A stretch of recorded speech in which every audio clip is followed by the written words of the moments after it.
Good afternoon. Thank you for joining our session today. Today we're going to talk about digital color matching and using the Pantone guides, both the physical guides and also the Pantone Connect product to match colors. I'd like to start by introducing myself. My name is Lou Prestia. I'm a product manager at Pantone. I'm the product manager for our graphics line. My contact information is here. We will share a recording of this presentation with all of you after we finish or in the next 24 hours, so you don't need to take any pictures here. You'll have all this on the recording.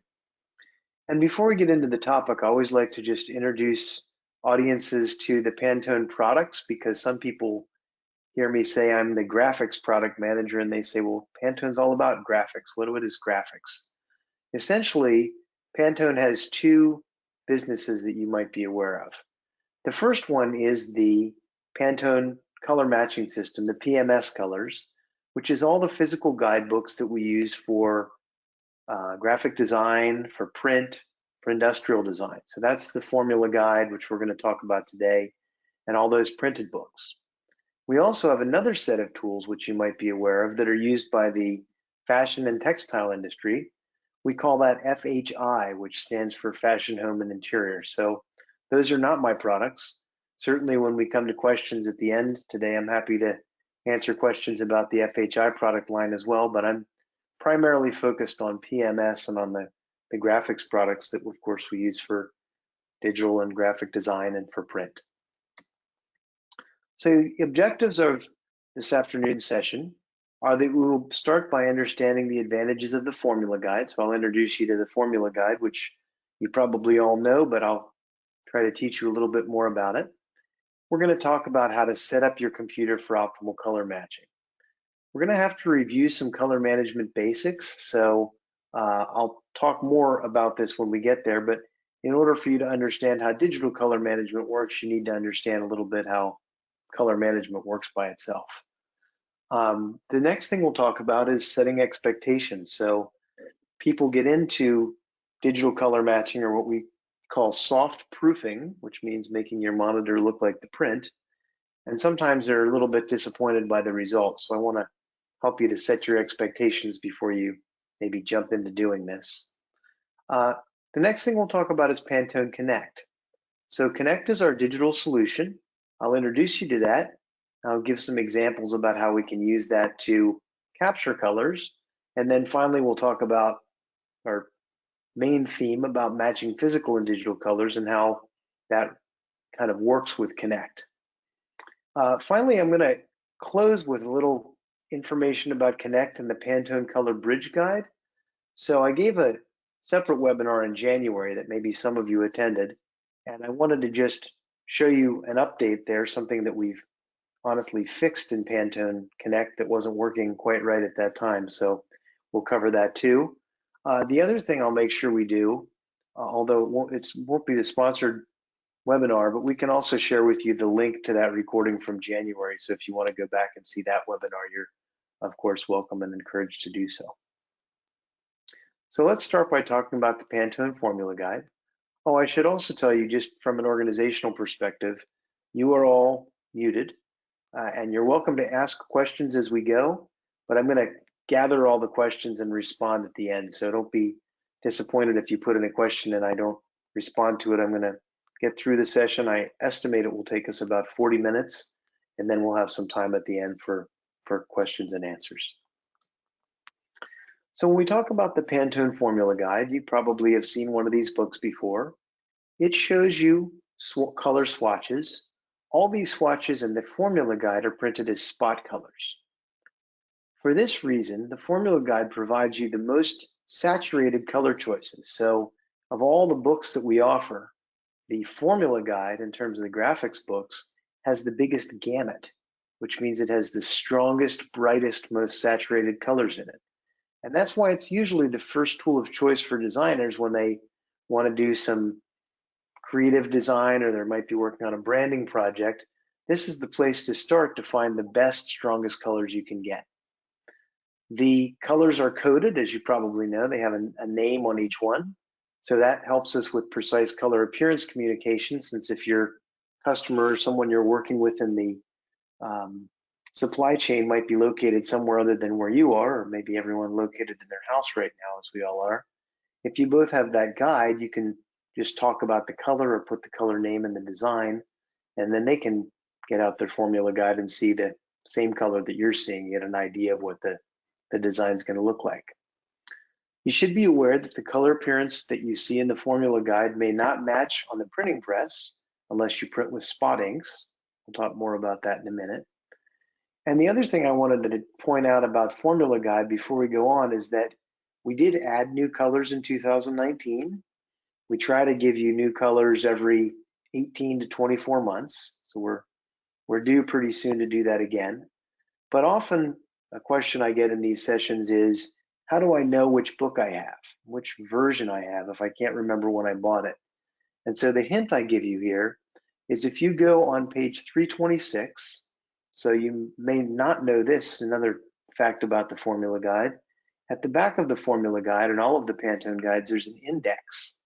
So rather than going through the colors and trying to find it by number in the book, it's a lot more productive to go in the back of the book and look at this index.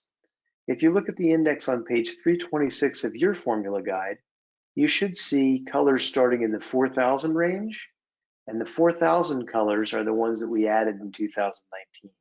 So you can take a look. Page 294, or excuse me, page 396 should have essentially a whole page. There's a couple pages there of 4,000 colors that tell you how to find those in the book. So for each swatch, we also include the formula to reproduce this color. This is the formula that we use to mix the spot ink in the printing plant. And in order to get these to print perfectly, as I said earlier, we need to mix the inks.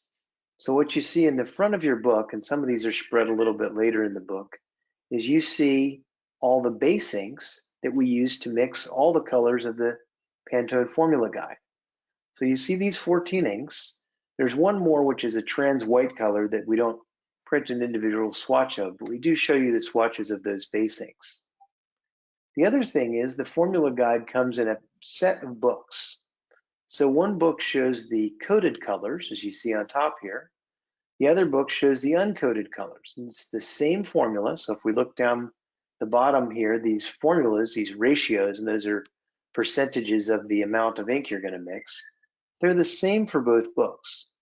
The appearance of the uncoded guide is just different because we printed on an uncoded sheet rather than on a coded sheet. So you need to pick the book appropriate to the way you're going to print the job. Of course, we get the brightest gamut uncoded stock, but a lot of designers and customers today are tending toward matte finish stocks, and so that's going to give us a little less color gamut, and that's what we see with the uncoded guide. So how do I pick which Pantone guide I should use? And as I said a couple minutes ago, the formula guide is the principal tool that people choose to specify color. It does mean that everyone needs this book if you want to use it and work remotely. And when we talk about digital color matching, you'll see that the book is kind of a way to cheat and get around the complexity of digital color matching if you're not ready for that, or if you don't have all the right equipment for it. And the number, as I said earlier too, gives everyone a reference for which color we're talking about. There is also a second set of guides called the Color Bridge, which you may be familiar with. The important thing about the Bridge guide is it shows you the way these spot colors will print if you don't have spot color ink. If you're going to print on a conventional press with CMYK, there's a number of Pantone colors you just can't get. That's the reason we need to mix up those 14, 15 inks to make the colors when we want to do, say, a brand print, business cards or some materials for a brand where the color has to be consistent all over the world and in every application. We mix the colors, but as you know, many times your clients aren't willing to pay for that extra color. So we print CMYK, and the Bridge book shows us what that looks like.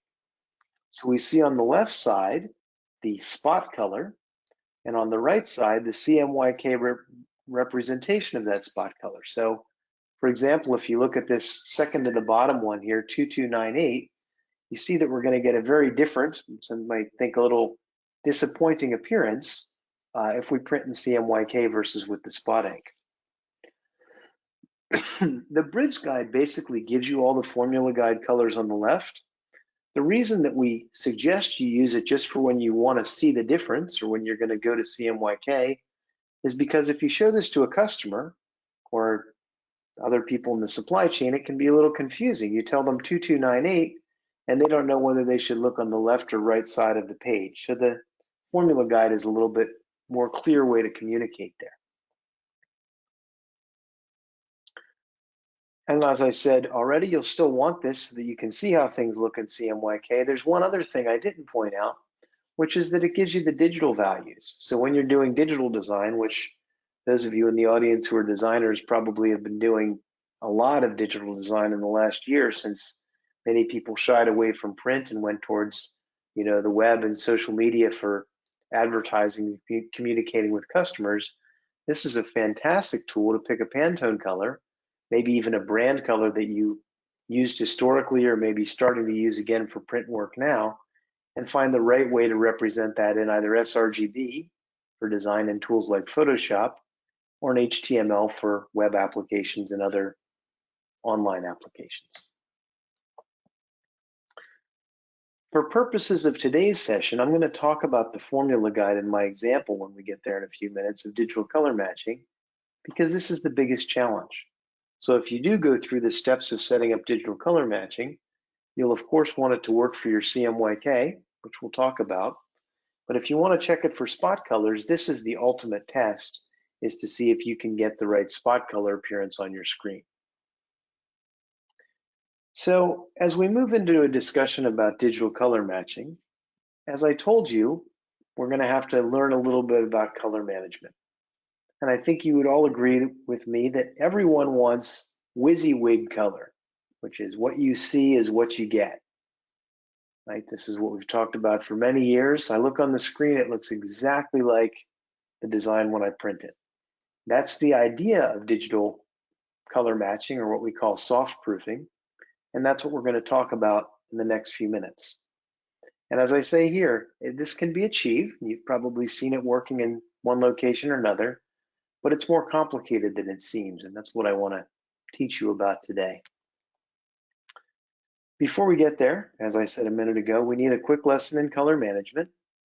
And as we get into this, I want to say that some of you probably know all about color management, or you may.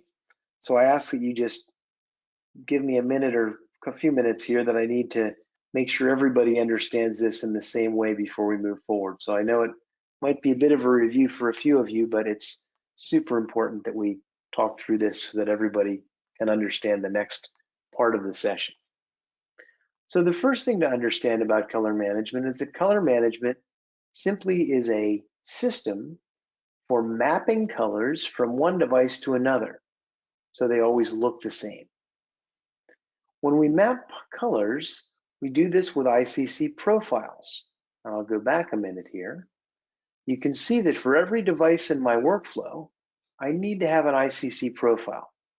Okay, the press is a special case we'll talk about a little bit later, but if I want to do color matching from my screen to my desktop printer, or to my proofing system, or to a digital press, I'm going to need profiles for everything.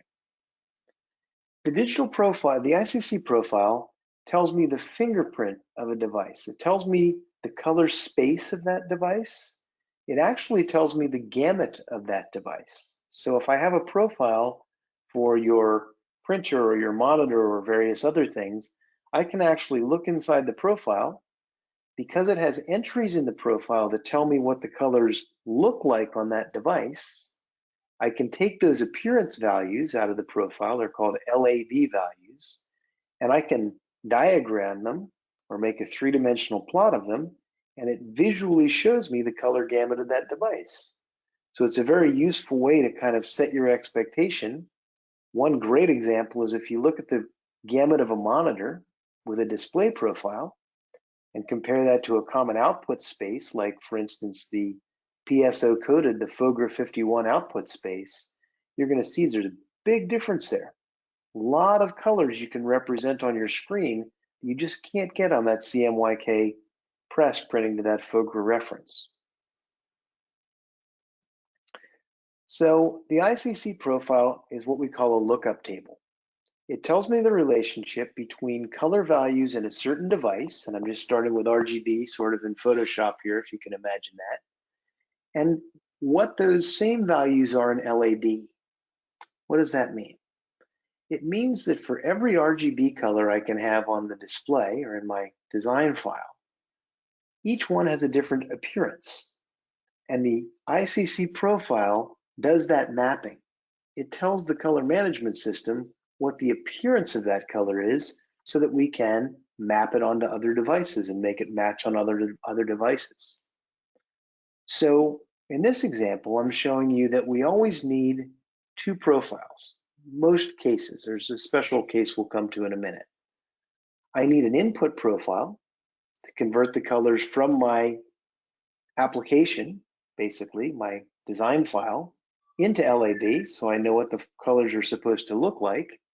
And then once I have those LAB appearance values, I need another profile. I use this profile backwards rather than looking up RGB values and seeing what their LAB counterpart is, like I did with the input profile. In the output profile, I look up each LAB value I need to match, and I find the right colors to do that on the next device in the workflow. So in this case, when I look up those RGB values in LAB, I'm going to get the right CMYK tints that I need to match the appearance of that color. So if you think about it, if this color is in gamut for my printer, while I have very different RGB and CMYK values, what's common about them is they both have the same LAB. They both look the same. And that's how we make colors match with color management.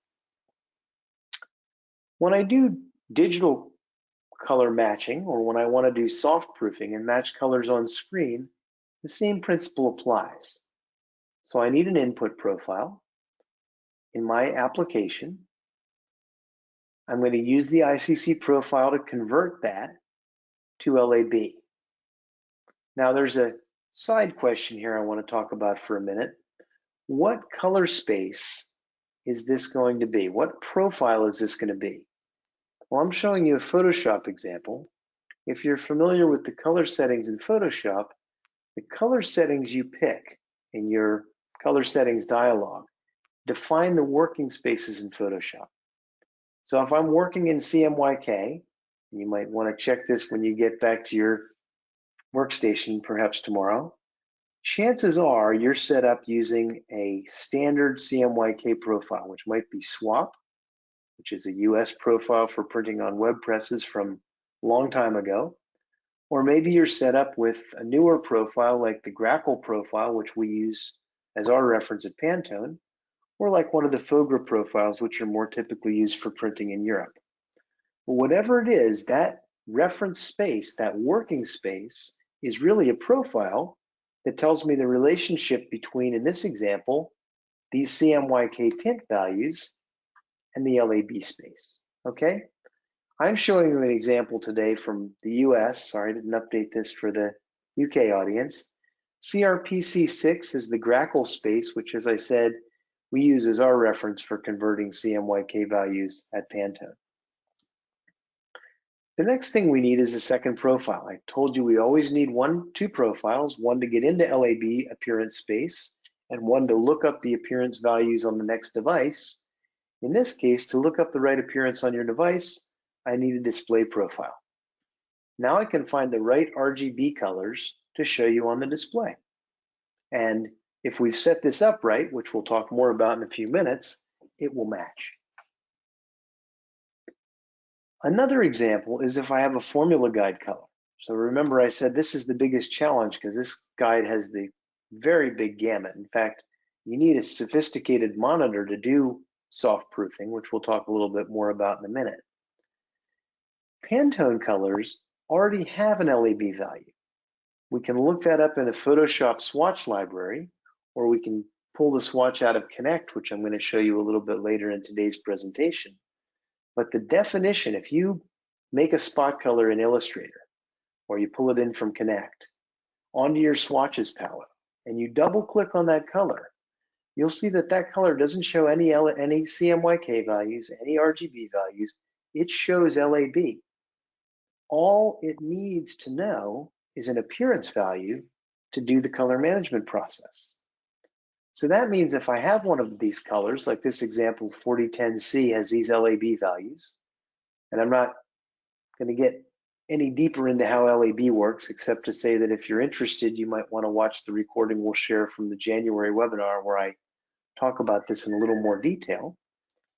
Now we can look up directly through the LAB space the way they should appear on the monitor. Notice I don't need a profile because I don't need any relationship to tell me how to get from RGB or CMYK into LAB. I already have LAB in the definition of the spot color in Illustrator. So I'll simply take those values, 60, 47, 66 in LAB, and I'll convert them through the display profile directly, and we get the appearance on the screen. We're going to see an RGB values on the screen, of course, but that's not important. What's important is that the appearance matches. So let's talk about how we do it now that we understand the background of how the color management works. One thing that I showed you is a display profile. That's the one thing you probably don't have unless you have a measuring instrument like this colorimeter that I'm showing you. Do you have an input profile? Sure, you have a working space in Photoshop and Illustrator and InDesign. I'm sure something is selected there when you go check your color settings. If you're working with formula guide colors from a swatches library in the Creative Cloud or from Connect, you have LAB values, so no profiles needed. But you're going to have this display profile. So the way we make this is with a colorimeter or a spectrophotometer. Colorimeter is a relatively simple device, costs less than a spectrophotometer. This device that I'm showing you costs about $300 US. And I'm going to hang that tool, this is called an i1 Display Pro 2, on my screen, and I'm going to measure colors. That's how I'm going to make the profile. If I do this with a spectrophotometer, I might use something like this i1 Pro. This is an i1 Pro 3, and this works the same way. I'm going to hang it on the screen. Spectrophotometer is a more sophisticated tool that I can use for other kinds of color matching because it can measure other things than the screen. My colorimeter is mainly useful on the screen. Spectrophotometer can measure display, can also measure prints, can also measure lighting, so you can do a lot more color management with this device, but of course it costs quite a bit more. So the way the profile works is we put an instrument on the screen, and I'm showing this example with a spectrophotometer today. And for each value that my profiling software puts on the screen, it's going to display what it thinks of as an RGB value. We're going to measure the LAB appearance values with that instrument hanging on the screen. We're going to build our ICC profile. So I'll just give you a couple of examples. If I want to put red into my display profile, this is a very simple way to understand what an ICC profile is. It's just an index or a lookup table between device colors, in this case RGB, and device independent appearance values, which is the LAB values. So the first thing my software does is it puts up this pure red color, 255 in the red channel, 0 in the other channels. The spectrophotometer measures it, and we find out what the LAB values are. Now we know what that looks like on the screen. And we do it with the next color, and I'm just going to give you some super simple examples here. The pure green, we find out those LAB values, and for the blue, and so on. Now, if you've done this before, or when you do this, you'll see that it measures more than 3 colors. It's going to measure a variety of different colors at different levels of brightness. It's also going to measure a pretty good variety of neutral colors so that it can properly render things that are white or gray or black on your display and properly color manage those colors as well. At the end of it, we have a display profile with all these entries put in it that we can use to do what I showed you in the previous slides. So this is the typical result that people see. They try it, they go spend $300, they buy this device, it comes with software, so it's all included. They make the profile, they make the print, and it doesn't match. Why doesn't this match? The number one reason this doesn't match is because of the lighting. So when I profile a display, I have to tell it the white point. And the white point we assume for print is going to be D50. So if I'm not viewing that print in D50 light in a light booth, I can't expect it to match my screen. Let's talk a little bit about lighting. And I'll teach you another thing about your formula guide or your other Pantone guides. Most of these have this in there. If you go to the very last page of your guide, and many people don't know this, we give you a lighting indicator. This lighting indicator, and this one's D50. If you're in a fashion home interiors book, it'll be a D65 indicator, which is the more typical color temperature we view textile designs in. This tool tells me if I'm in D50.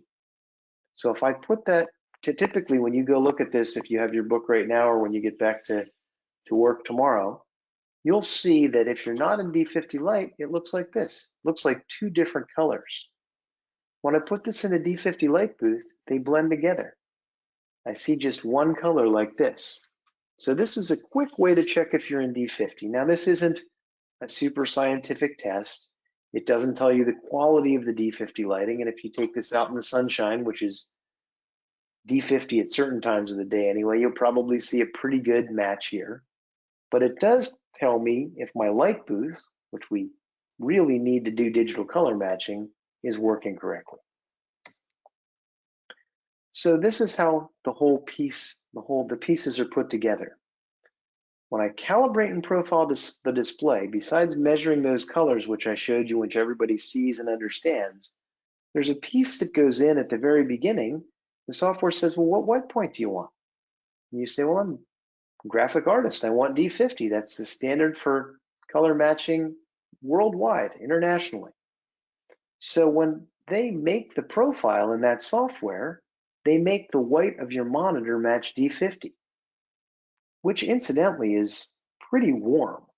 So one experience you'll have if you set up digital color management and you haven't done this before, when you make that monitor profile and load it up and go open your file in Photoshop, Illustrator, InDesign, the first reaction we typically hear from a creative person is they say, that looks terrible, because it doesn't look all bright blue like your screen does from the factory. And if you think about it, although I hate to say this, I've been in the printing business for a very long time, print looks terrible. Not terrible by itself, but it looks terrible compared to a display. We can't get those same colors that we see on the display on the printing press. Now, if we compare different kinds of prints, they look beautiful, but we're not going to have that same gamut except on some very specialized printers. So when you load this up and you open up a file that's in, let's say, ISO-coded CMYK space in Photoshop or Illustrator, it's going to look like the press, and it's going to look dull, and it's going to look warm, okay? Warmer than it did without the profile. But if I want this to match, I need more than my D50 monitor that I got with my profiling tool in my software. I need to put the print in a light booth. Enter the second problem. Now I have my print in D50 and it still doesn't match. If you want this to work, you not only need a D50 light booth to illuminate prints to prove to yourself that your screen is properly calibrated and profiled, you also need adjustable brightness in that booth. Now there are some very sophisticated light booths out there that cost, honestly, quite a lot of money, more than the booths that we sell at X-Ray Pantone. There are booths that will automatically do this with very sophisticated monitors, but the kind of prices that I'm going to talk to you about today for these devices, you're not going to get automation. So you basically just have to go in your light booth, in this case the Judge booth I'm using here, which has adjustable brightness, and I'll adjust the brightness till it matches my screen. Now I have a very reasonable color match from the screen to the print. The other thing to be aware of when we're doing digital color management is ambient light. If you're sitting by a window, as the light changes during the day, the appearance in your workspace is going to change. You probably know this because it gets hard to see the screen, but you're also going to have all this light that isn't D50 or perfectly D50 interfering. Maybe it's getting in the light booth or it's shining on your monitor. So if I want to make soft proofing work, I also need to be in maybe not a dark room, but a dimmed room, ideally with shutters or curtains on the windows so that they're not influencing the lighting of my print or what I'm seeing on my display. The next piece to understand is that in addition to these tools, measurement and profiling software, illumination for a print if you want to prove that it works, we also need to use a high quality display. Pantone qualifies displays, so you can get a Pantone qualified display today that has a Pantone sticker on it. That's a great place to start. But honestly, if you really want soft proofing to match, you're going to have to go towards the top end of those displays. So I would expect to spend probably a minimum of $1,000 or more like $2,000 US to get a screen that not only is Pantone qualified, but also, which means it has enough gamut to match all the colors, even the Formula Guide colors, but also it means it has sophisticated electronics. Specifically, we need digital to analog converters in the display that are deep enough in their bit depth to represent the grays and the steps that we want to see in our colors on the monitor so that they match the print. The last point before I go on from this example is that if you do all the things that I've said in this slide and your print still doesn't match, remember, I didn't make this print on my desktop printer, my laser printer that's over here in the corner, or my fax machine. This is a proof. If you want to see a match, you need to compare press work or a proof that matches the press work, contract proof, from an inkjet printer. That's what's going to match my display when I get all this set up. So now I'll show you the poor man's approach. You have the formula guide. It has the colors in it. Before you get into the whole soft proofing thing, which I encourage you to explore, and many customers and designers and printing shops do use this successfully, although at pretty great expense initially to get it set up, you can also just compare your formula guide to that proof. Remember, this also won't work perfectly unless we put it in the light booth. So I can't emphasize enough the importance of D50 lighting, and I know we're all working from home and you don't have a D50 light booth at home, so some of these are lessons for when you go back to work, but this is critical to that book working really precisely the way that we designed the book to work at Pantone. The other piece is make sure your guide is current. So I gave you a tip at the beginning of the session to see if you have a guide that was printed since 2019, when we added the 294 colors. I'll tell you the honest truth, our guides fade and the light colors turn yellow because that white ink, that trans white ink that's in many of those colors, and you can look in the formula guide to see if it has trans white, it turns yellow over time. There's nothing we can do. It's a function of the commercial printing process. So the only way you can be sure your guide will work and get you close to the color you're going to expect on press is to make sure it's relatively new. We give a guideline of about 24 months. Some shops and designers replace these as frequently as 12 or 18 months to make sure, number one, you have all the new colors and you have the biggest set of choices, but number two, that the guide is relatively new and hasn't faded or yellowed or changed in any way yet. So that's this 12 to 18 month guideline that we need, that we provide. Reminder here, I shouldn't have to say this, but I just want to make sure everybody's clear. If you do this approach with the fan book and the proof, this does nothing for your display. You've probably been living with this for a long time if you've been in the design or the print business. The display just doesn't match the print in this case. We can get an approximation. It gives us an idea, but we can't hold up our proof next to the screen and expect a perfect match. So that's mostly what I wanted to share with you about digital color matching. Let's do some fun stuff here and look at some palette creation tools in the Pantone Connect tool. I'm going to apologize in advance for these slides because they're made for my home office, so it's not all super professional photography and videography, but I think it will give you the idea of what we want to do here and what you can see. So Pantone Connect is a suite of color tools.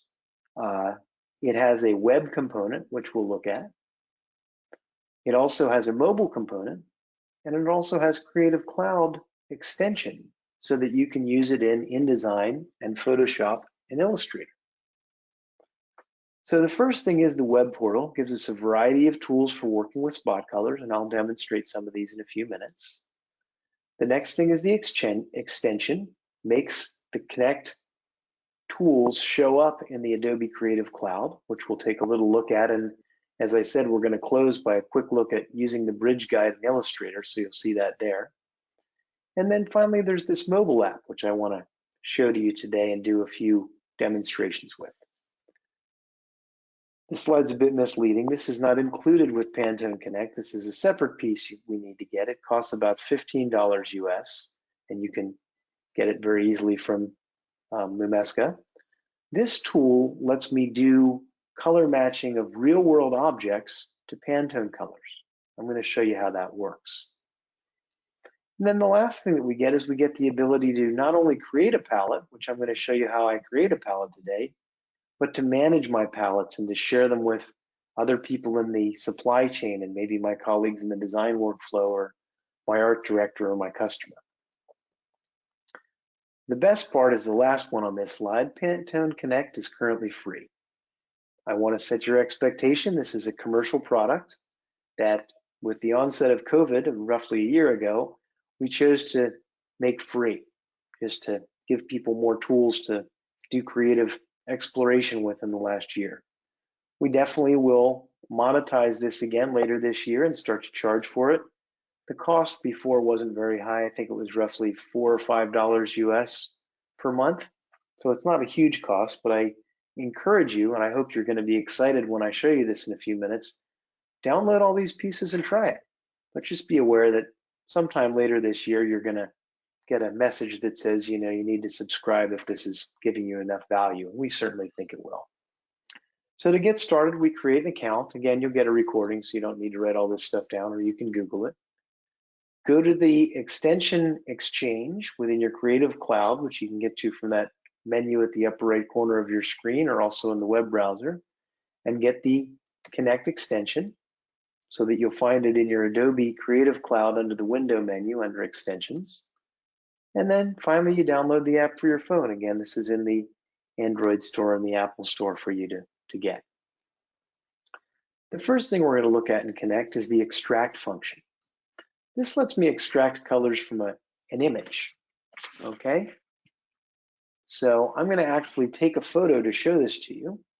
When I take the photo, it basically picks colors for me, and I can then move these targets around in here to find the color that I really want in this picture of my lemon tree. And then I can move that color, and it's matched it to Pantone 74308 here. I can put that onto my palette to use later. The next thing I can do with the Connect color card, as I talked to you about a minute ago, is I can capture real world colors. So this is a great tool if you have an existing design, or if a customer comes to you with an existing design and says, this is my brand, I want to use these colors, but I have no idea what they are. Also a great tool if you're just traveling around in the countryside or in the city and you want to do some kind of creative ideation, you see a color that you love, this will let you find the Pantone color. Sorry, I'll let this play for you.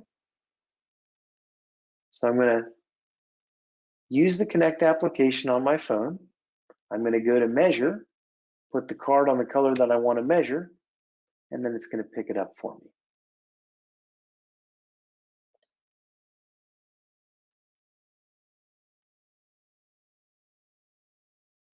So that took a couple of pictures basically in the Connect app, and it found the color that matches that existing design that I had. And I'm just going to go ahead and do this for the other colors in that design. And then I can save my palette. And I'll just call this, demonstration palette. It's a bit clunky, at least for me. I don't type very well even on a keyboard. So you can save this from your phone since that's where you're capturing it. But once I get this saved, I'm probably going to go to the web browser, at least for my level of sophistication with typing, and I can do more things with these colors and do it more quickly. So now that's saved. I can share this with my colleagues via email, and I'm going to move to the web portal to show you these pieces. So the first thing is, in the web portal, I can find my palette, and I can go here to the share, and I just put in your email, and it's going to send you an email with a link to this in Connect. Now, your colleague will also need to get Connect for this to work. There's a bunch of analysis tools too, and I'm going to show you the colorblind analysis. I think this is very useful. If you're doing design for use in a public space, maybe some signage, some colors in this palette probably aren't such a good choice. Like if I use, for instance, the first green and the second green there, they're going to start to blend together in the eye of the colorblind person. There's other examples here. So this is a super useful tool for finding which colors are maybe safe to use for certain applications. I can also do the shades tool. The shades tool lets me find colors that are similar to a color in different aspects. And I talk to a lot of customers that say, you know, one thing I don't like about the fan book is I want to find colors that work together, and it's like impossible to get a color on one page and then fold it up in such a way that I can compare it to a color on another page. So this color shades tool basically does that for you. Another shortcut, incidentally, some designers say is well, you know, I use the chips for that. So many of us have the color chips. They haven't been particularly useful in the last year since you're not physically passing designs to your customers or other colleagues, which means there's no place to attach those chips to show what the colors on the maybe not very accurate desktop print are going to look like when you finally produce the piece. But another way people use those chips is to do this similar comparison. With Connect, I can do it right on the screen. It finds all the colors. Again, if there's complementary colors in different aspects, I could bring those into my palette. I can also do a harmony. This is going to help me find complementary colors for one of these. So I'll just pick one of my colors and I'll find the harmony for that. I'm going to take the complementary color here and I'll bring that into my palette. And I can do this for other colors in the palette or find other kinds of relationships other than complementary colors. And I can use automatic layouts to print. So rather than having to make a palette card manually, I can just save this as a template. I'm going to pick my swatch card template, and I instantly get this swatch card, right? So I didn't have to go into InDesign or Illustrator and make this whole thing and bring in all the colors and type in all this information. I created this just as fast as you saw me click there. It saved this to my desktop, and I can print it out and share it with my colleagues and other people that I work with. I can also save an ASE. So you might not know what this is, but this is an Adobe Swatch Exchange format. I say save as Adobe Swatch Exchange. And this is one way that I can bring my palette into the Creative Cloud using this ASE file. So before I go on to talk about the Creative Cloud, and we come to some questions here in a few minutes, I wanted to just go back to our main theme, which is about matching physical and digital colors. And I want to tell you that this will work if you get all the right tools that I talked about: high quality display, D50 lighting, colorimeter or spectrophotometer with the software that usually comes with those tools for making monitor profiles. You can also use this Pantone book with the proof, ideally in a D50 light booth for it to work properly. But none of this is going to solve the Connect problem. Or excuse me, this piece is not going to solve the Connect problem. Connect is color managed on your screen if you've gone to all that expense. The web browser will work, but it's not going to work on your phone and other places. So kind of in any case, if you're using Connect, you're going to want to have the book to see what the color really looks like and to show your customer and so forth. It's great to do design with the Connect tool. See it on my phone is super efficient and makes it much easier for me to work wherever I am. But when it comes down to the final design and the really showing it to the client and printing it, we want to use that book and that kind of second workflow that I show you there. So how do I use this tool in Creative Cloud? The first one is I can use that ASE, that Adobe Swatch Exchange format that I saved. Some of you might know about ASEs because until now, the way you loaded Pantone guides into Photoshop and Illustrator and InDesign is you would use our Pantone Color Manager tool, which you could download for free after you got your fan book, and we'd give you the ASEs to load into the Creative Cloud. So if I go into my swatches palette here in Illustrator, and rather than opening an existing Pantone library, I say Other, and I can pick that swatch exchange file that I saved. And now you see here in Illustrator, my palette. So there's those colors that I created starting from my phone, doing a little more work with the web portal. I now have them brought into Illustrator so I can use them. Let's look at a more sophisticated way to do this with Pantone Connect. With Connect, I basically load the extension, go under Window to the extensions and pick Pantone Connect. And now I see this directly in Illustrator. It's one of my palettes. Now, if I want to see my work, I need to log in. So I'll just do that really quick here. And now when I go to my palettes, you can see that palette that I created. So again, starting from my phone, working on the web, and all of this is part of my Connect account. So as long as I'm logged in here as LP, I can see my color. Quick update on the color bridge, and then I want to leave a little time for questions at the end. So the update I wanted to give you is that in our previous webinar, which we'll share the recording of, I showed a bunch of workflows for using the color bridge guide with the Creative Cloud. So we went through the color management in the Creative Cloud. We went through how to make these colors and load them from the Adobe palettes, which is the old-fashioned way of working without Connect. I showed a little bit about Connect at the end. One thing I should tell you is that what we learned in that webinar, one of the key takeaways from that webinar that you should remember is today in the Creative Cloud, you don't have the current Pantone libraries. Unless you have loaded them with Pantone Color Manager in the past, the libraries that ship with the Creative Cloud are from 2010. Because of the rate at which Adobe releases updates to Creative Cloud and the kind of cadence with which we update our libraries and add new colors, it's just been very hard for everybody to manage. So basically, if you want to use the Pantone colors in Creative Cloud, you need to use the Pantone tools, which again was historically Color Bridge. I think you'll probably never use that again once you see Connect.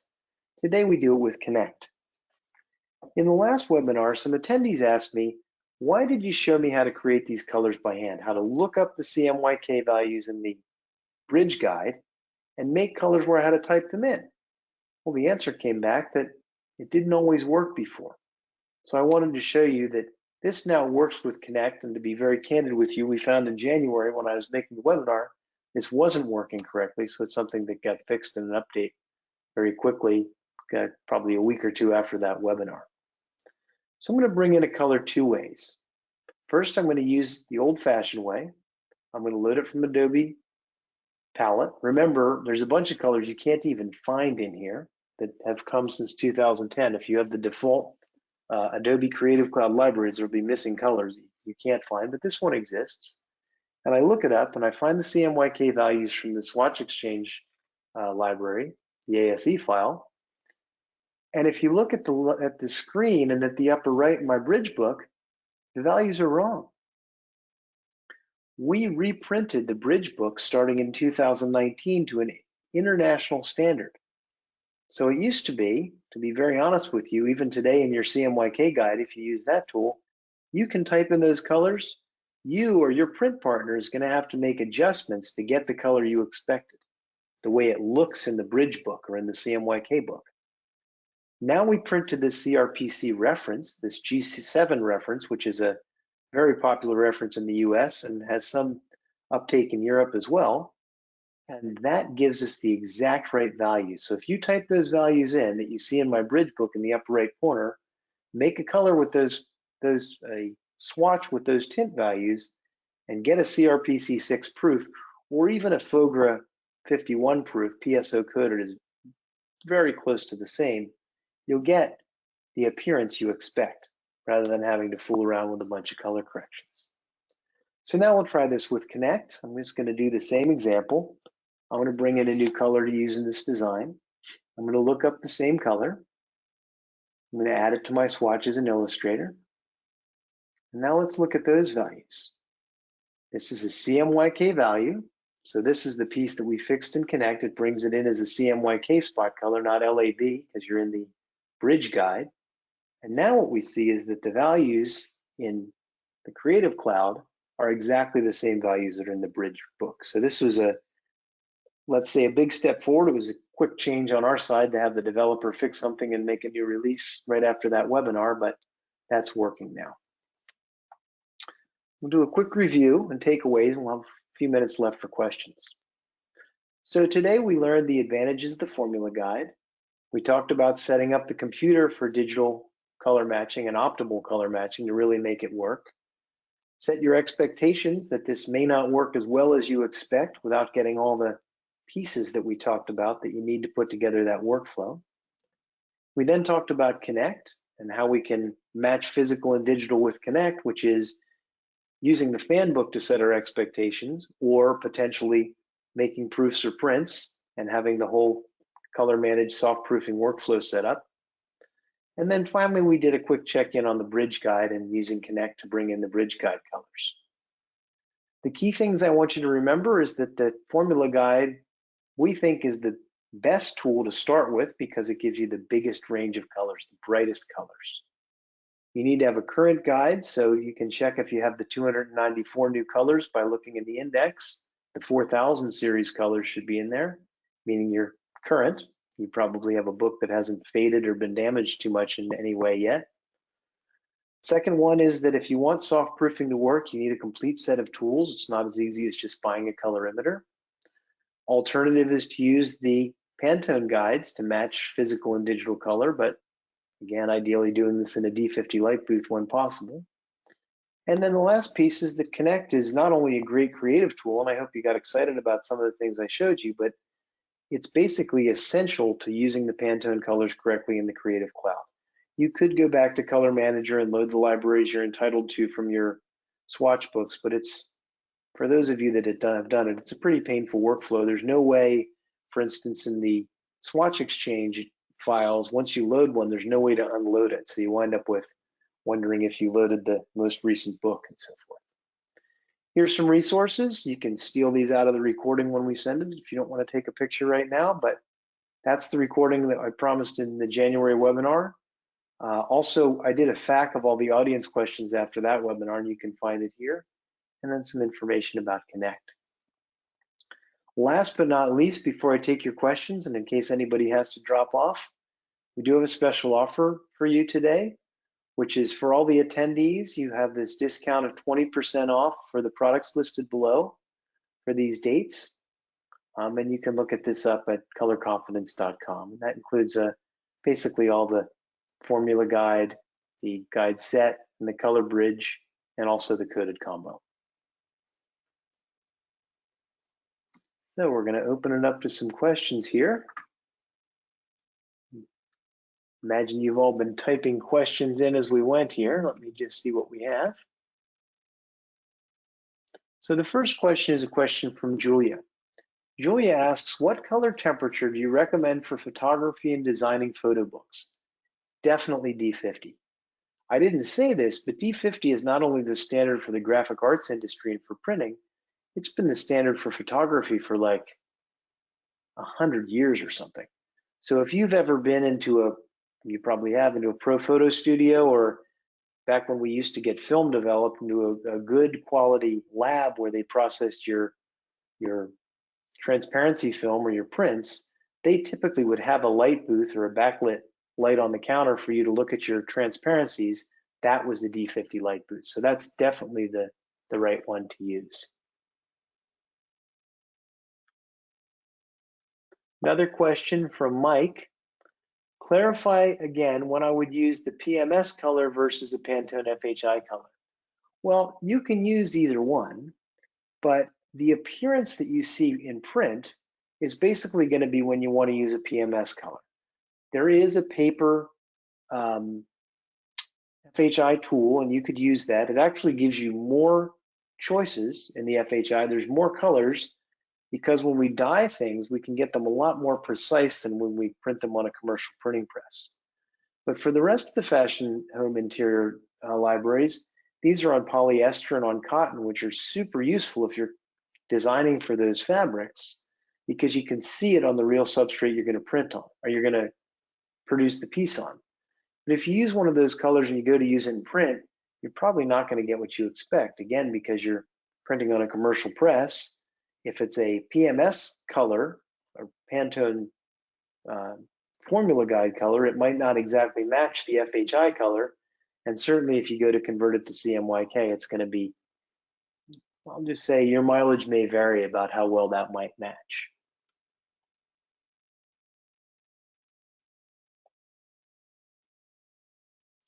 So one more question. We're just about at the hour here, so I think I might close with this one. We can come back to you if some more questions haven't been answered. This is from Chris. Can we convert from Pantone to RAL, NCS, or Dulux? So these are proprietary spaces. To be honest with you, Chris, I don't know the answer to that. If you can send me an example of what you want to do, I'd be happy to explore it with you. You can email me or contact me on LinkedIn. Generally, I think there should be ICC profiles for those spaces. So if you wanted to do this, it wouldn't be sort of automatic, but you could certainly do it in Photoshop if you had the right profiles installed. You'd have to create a color in one space and then convert it using the profile to another space. You'd have to use some specific settings in the profile to profile conversion that I won't probably be able to share with you all here verbally, but something that we can go over if you'd like to send me an email. All right, so we're ending perfectly on time. I want to thank you all for your time and attention. I understand that the pubs have opened up recently so you could actually be indoors, so I really appreciate you spending the last hour here to learn a little bit more about Pantone products. And I hope we get the opportunity to talk more in the future. Thank you very much and have a pleasant evening.